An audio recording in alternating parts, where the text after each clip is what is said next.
3:49 p.m. in Mobile, Alabama. Detectives make their way to the 4th Precinct near the University of South Alabama. It is one of the most prominent colleges. Campus police officers responded to an emergency at the home of a professor. The colleagues of the professor noticed that he did not show up at work. The campus PD did a welfare check on the professor. When they entered his apartment, they found bloodstains on the floor of the professor's apartment. When they walked through the hallway of the professor's apartment, they found the professor lying down dead. His colleagues found it surprising why someone will decide to kill the professor. They immediately put a call through to the police emergency unit to report what they just saw. As soon as they received the call, homicides detectives swung into action to try and unravel what caused the death of the professor, and who might be responsible for the death of the professor. For homicide detectives, their chance of solving a murder is cut in half if they do not get a lead within the first 48 hours. A few minutes after the detectives received the call, they quickly made their way to the residence of the professor. When they arrived at the professor's residence, they went through his apartment in search of evidence that might help in their investigation. Detective Riley Stewart was the first detective to make an observation. He observed that the door of the victim was locked, but it was opened once, which suggested that the shooter pushed it a bit. Other detectives also made their observations known to Detective Barton. Detective Barton asked for the information of the victim from Detective Riley Stewart. Detective Riley said the name of the victim is Matthew Weiser. Detective Barton told his team members that their work is cut out because there are no witnesses to interrogate, and there are no video cameras in the house that could show them footage of what happened. He said, from the look of things, it seems the victim was the only person living in the apartment. Detective Riley Stewart took a walk around the house. He stopped at where the victim was lying down. He discovered that there was a lot of blood pooled under the victim's chest. Detective Barton also noticed a big-sized hole in the door to the left of the apartment. He said it signifies that the victim was just standing on a threshold. He said if the victim was shot in the hallway and the bullet went through the door, it would have made sense to him. Detective Nettles, the deceased, could have heard some noise that could have prompted him to leave his bedroom to the hallway to check where the noise was coming from. He said he might have been shot during the process. He said from the look of things, the victim had no time to react. Detective Barton said some officers would stay and watch over the house while others will regroup at the headquarters the next day. While detectives were at the headquarters the next morning, Detective Julius Nettles received a call from a possible witness. A witness is a student in the school where the professor lectures. The witness claimed that he overheard a possible suspect narrating to someone on the phone how he shot the professor. Detective John Nettles thanked the witness. He told the witness that he would like to meet him so that he can explain what he just told him on the phone better. He obliged to meet with the detectives. He gave the detectives the address of where they can find him. A few minutes later, detectives showed up at the house of the possible witness. Detective Barton asked the witness to explain what he told Detective Nettles on the phone some minutes ago. The witness said he saw a guy walking on the sidewalk. He said the guy is a white gentleman. He said he was on jeans, sneakers, and a black hoodie. He said the guy was on the phone with someone when he saw him. He said the first thing he remembered from what the guy was saying to the person he was talking to was if the person heard what happened with the professor at school. He said he didn't hear what the guy he was talking to said, but what the guy said after that was he did that. He told the guy that he waited until the professor entered his house, and he went inside with him and shot him. Detective Barton asked the witness if he believed the guy was genuine or was just joking. He said he doesn't know if the guy was joking or not, but he doesn't want to take any chance. Detective John Nettles asked the witness how far he thought the guy was when he overheard his phone conversation. He said the guy was approaching from 100 feet away when he overheard his conversation. Detective Julius Nettles asked him where he thinks the possible suspect could have been walking from. He said the only building that is over the area is the Humanities Building. The detectives appreciated the witness and returned to headquarters. After some minutes, detectives got a surveillance video from the security department of the college. A detective pulled up the surveillance video to see what they could find. After searching for hours, they finally found the video of the possible suspect. Detective Julius Nettles said they are trying to get the name of the possible suspect through an attendance sheet. A teacher in the college was able to identify the possible suspect. Detective Barton sent the pictures of the possible suspect to headquarters so that they can check him up in the database. The possible suspect is 19 years old Joseph Edmond. He has no prior convictions. The detectives discovered that Joseph has a car and lives on campus. Detective Baton said they will try to locate the car of the possible witness. And hopefully, they can locate him too. Homicide detectives and university police searched the campus for Edmond's car. Edmond's car is a gray Kia Soul. After searching for hours, they finally found Joseph Edmond's car. But there was no one inside the car. A few minutes later, they noticed that a guy was walking to where the car was parked. They identified the guy walking to the car as Edmond Joseph because they already have his picture. Detective Nettles told all detectives to hold their position and allow Joseph to walk closer to his car before they approach him. When Edmond got very close to his car, the detectives alighted from their car and approached Edmond. Detective Julius Nettles introduced himself and informed Edmond that he was from the mobile police department. Detective Nettles asked Edmond for his name, and he said his name is Edmond Joseph. Detective Nettles asked Joseph if he can follow them to the headquarters for a brief talk, and he obliged. Joseph Edmond entered the car with the detective, and they drove to the headquarters. Immediately they arrive at the homicide headquarters. Joseph was taken into an interrogation room for questioning. Detective Nettles and Detective Barton entered the interrogation room, where Joseph was being held, and they locked the door. Detective Nettles asked Joseph if he had any idea why they wanted to have a chat with him. He said he had no idea. Detective Nettles said someone described him, and what the person described was that Joseph was walking through a sidewalk, and the person overheard him having a conversation on the phone with someone. He said the person overheard him saying he killed Mr. Matthew Weiser. He said Joseph now has the opportunity to talk about it and set the record straight. He said if Joseph was joking, then the joke is already over. Joseph said he only talked about it in his criminal justice class. He said someone asked him if he has heard about it. He said he told the person that he has not heard about it, and that was it. Detective Nettles asked Joseph if he remembers talking to anyone on the phone. Joseph said he did not talk to anyone. He told detectives that they can check his call records. Detectives collected Joseph's phone and they went through his call records. They found out that he didn't receive any call at the time the witness claimed he overheard the confession. Detective Nettles and Detective Barton asked for a moment and they left the interrogation room. When they returned to where other team members were, they discussed among themselves. They finally agreed that they were going to allow Joseph to go because he cooperated with them very well. And they did not find any evidence from his phone records that suggested that he was the shooter, or he knew anything about the murder of the professor. Detective Barton said what that means is that they are back to square one. Detective Nettles said they have to go back to the University of South Alabama to look for more camera angles in and around the area that could send them in another direction.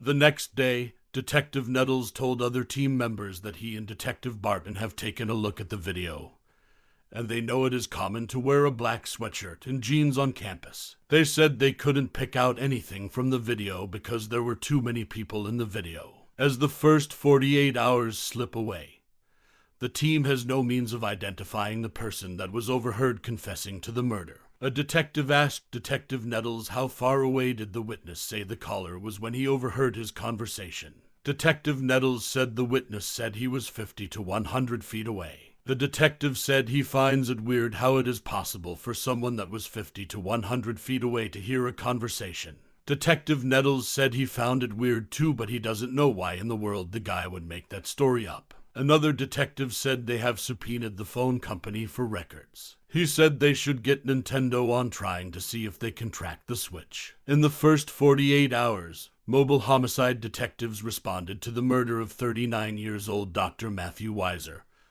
who was shot inside his own house. Detectives found evidence of forced entry. They collected his computers and paperwork to search for a lead. They learned that a tipster overheard that a university student confessing to the murder. They spoke to a student who matched the possible suspect's description, but ruled him out as Matthew's killer. 12 days later, the detectives got the victim's phone records. At 11:25 a.m., the day when the victim was discovered, the person that was picking him up to take him to school was to pick him up around noon, which shows that the professor was still alive between 11:25 and 12, and which makes the window very narrow as when he was murdered. Detective Kenneth said he has looked into the victim's phone and everything he saw suggested that the victim had no enemies. Detective Barton said the situation looked to him like a home burglary. He said it's probably more juvenile since they know a Nintendo Switch was taken. Detective Barton said he talked with someone from Nintendo, and the person told him that if a person used the device or connects the device to an internet source, then the device would be registered on an IP address. He said hopefully through subpoenaing the victim's username through Nintendo, he might get the information if the device is powered on. 10 days later, Detective Barton got a call from Nintendo. He said on the 7th of December around noon, the Switch registered on an IP address, which was a week after the victim was murdered. He said the device came up for just 10 minutes between 14 and 14:10 around St. Louis. He said they would get a search warrant before going there, and he hopes they find someone there when they get there. The detectives got to the location, but they didn't find the suspect. A few hours later, detectives received a call on the possible whereabouts of the suspect. Detectives immediately left the headquarters in search of the possible suspect. When the team arrived at the apartment, they noticed that there was movement in the apartment. Detective Barton cited Tickez and Curtis Warmack Jr. He told them to come out with their hands on their heads. He repeated it when he noticed that they were not moving close to the front door. They finally came out and they were taken to homicide headquarters for questioning. When homicide detectives arrived at the headquarters, Tickez and Warmack were taken into separate investigation rooms. Detective Julius Nettles and Detective Barton chose to talk to Curtis first. They entered the interrogation room where Curtis was being held and they locked the door. They told Curtis that Tickez has gotten himself in a situation. Curtis asked the detectives what kind of situation did Tickez got into. They told him that they are investigating a homicide and they know that Tickez is connected to the homicide. Curtis said he doesn't know anything. He said if his little brother did something, he would have told him about it. Detective Nettles told Curtis that they have a lot of information that showed that his brother is involved in the homicide. Curtis said they got the wrong person. He said there is nothing he or his brother would get involved in. After that, he said he was done talking. Detective Barton and Detective Nettles left the interrogation room and moved to the next interrogation room where Tickez was been detained. When they entered the room, they asked Tickez if he has any idea why they wanted to talk to him. He said heard that he was supposed to tell them about a Nintendo Switch. They asked him why he didn't want to tell them about the Nintendo Switch. Tickez said he bought the game and sold it because he wanted to make extra money. They asked him where he got the game. He said he got the game at the Circle K on an overlook in the university. He said a dude walked up to him and told him that he has a game he wants to sell. He said he gave the dude $75 for the game.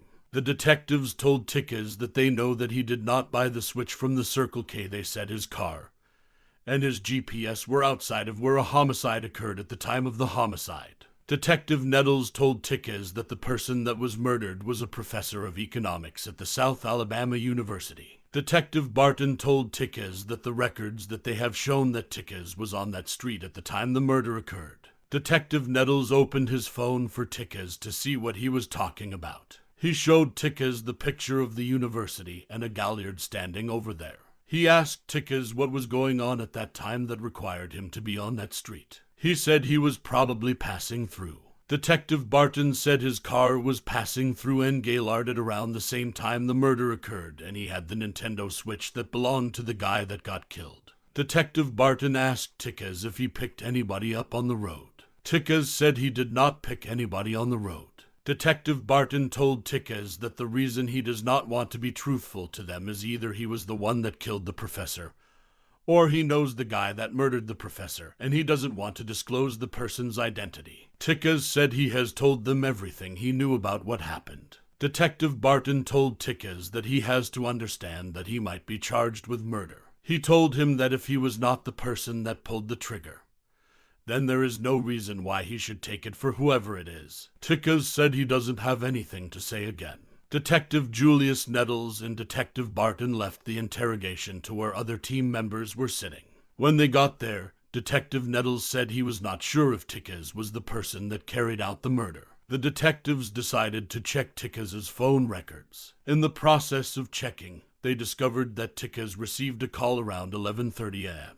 They checked the identity of the person Tickez called, and they traced the call back to Curtis. With the new information in hand, Detective Barton and Detective Jermaine Rogers returned to the interrogation room where Tickez was been detained. When they entered the room, they confronted Tickez with the new information they got from his phone. At that point, Tickez began to change his phone. He asked the detectives if he was going to jail. They told him it depends on what they will find out at the end of the investigation. They told him he has to start talking now. He doesn't have to wrap the story up. Detective Nettles said they know he has found himself in a difficult situation, but he has the opportunity to do the right thing by telling them the truth. Tickez asked the detectives if he can give them a name. They said he can. He said he will write it either. Tickez was given a pen and a piece of paper. He wrote down the name of Derek Scott. He said Derek Scott was the reason he was on the street. Detective Barton asked to tell him why. He said he dropped off Derek Scott near the professor's house. Detective Barton said he guessed Derek broke into the professor's house. Tickez answered in the affirmative. Detective Barton asked how he knew he was to pick Derek up that day. He said Derek Scott called him.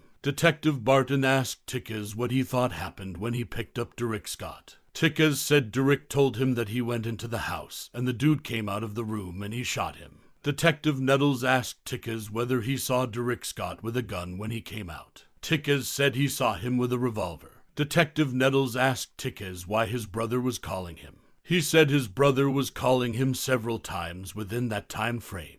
Tickez said his brother was just checking on him. Detective Nettles asked Tickez if he told his brother about it. He said he told his brother about it. He said he told his brother that Derek said he shot someone. Detective Nettles and Detective Jermaine asked for a quick second, and they both left the interrogation room. The detective, having interrogated both Curtis and Tickez, believed they have all the information they needed to charge both of them for the murder of Professor Matthew Weiser. They put a call through to the district DOA to ascertain if their evidence were strong enough to charge them with the murder of Professor Matthew Weiser. The district DOA said the evidence they have is enough to charge them to court. She said they should be charged with felony murder. On the advice of the district DOA, Tickez Timmons, Derek Scott, and Curtis Womack Jr. were charged with the murder of Professor Matthew Wise. OUTRO. Tickez Timmons was charged with felony murder, and he is awaiting trial. Derek Scott was charged with felony murder, and he is awaiting trial. Curtis Womack Jr.'s phone records put him at the scene during the homicide. A crowbar from Curtis Womack Jr.'s car was found to have paint chips that matched the victim's back door. Curtis Womack Jr. was also charged with felony murder, and he is awaiting trial. 1 year later, Matthew's father and brother remember him. His father said his absolute favorite sport was LSU football. He said LSU won the championship this year, and he knew he would have enjoyed that if he was alive. He said he texted Matthew the night of the victory even though Matthew had been gone for a few months then. He said he and Matthew's brother were still going to be guessing to some extent why somebody would kill Matthew. He said it seemed so senseless to him. Matthew's brother said the individuals who did it and the actions they took resulted in the death of someone who hasn't done anything to deserve it. He said it's quite likely that the person that did that to Matthew will do it to other people as well. Matthew's father said he feels the same way too, but he is happy that those that killed his son are off the streets.